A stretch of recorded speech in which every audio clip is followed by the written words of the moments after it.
আজকের মিনি ব্লগটা শুরু হচ্ছে বাড়ি থেকে বেরোনোর মুহূর্তে দিয়ে। বাড়ি থেকে বেরিয়েই প্রথমে চলে গেলাম একটু পেট্রোল পাম্পে, যেহেতু গাড়িতে একটুও তেল ছিল না, তো ওই জন্য আগেই পেট্রোল পাম্পে ঢুকে একটু তেল ভরে নিলাম।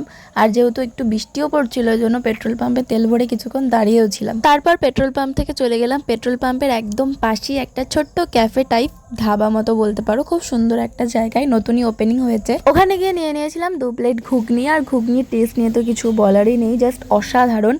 আর সাথে নিয়েছিলাম হাফ প্লেট চাউমিন, কারণ ঘুগনির কোয়ান্টিটিটা এতটাই বেশি ছিল যে হাফ প্লেট চাউমিন নিয়েও আমরা সেটা আবার প্যাকিং করে বাড়িতেও নিয়ে এসেছি। আর এই সুন্দর একটা দিনে এরকম ওয়েদার থাকলে আর কি চাই। তো মাঝে মাঝে তো এরকম একটা ছোটখাটো ডেট হতেই পারে। আর চাউমিনের রিভিউটা তো তোমাদের সাথে জাস্ট শেয়ার করতে ভুলেই গেলাম, তো এখন যেহেতু মনে পড়লো ওই জন্য ভাবলাম শেয়ার করে দিই। এটা নিয়েও কিছু বলার নেই, জাস্ট দেখেই বুঝতে পারছো এটা কতটা টেস্টি খেতে। তো তোমরা যদি চাও এই ক্যাফেটাতে আসতে, তো অবশ্যই আমাকে একটা কমেন্ট করো, একদম তোমাদের বাজেট ফ্রেন্ডলি এখানে সব কিছুর প্রাইস। আমি অবশ্যই কমেন্টে তোমাদের জানিয়ে দেবো ক্যাফেটা ঠিক কোথায়। এই ছিল আজকে ছোট্ট মিনি ব্লগ, আবার দেখা হবে পরের কোনো ব্লগে। ততক্ষণ পর্যন্ত ভালো থেকে সুস্থ থেকো, বাই।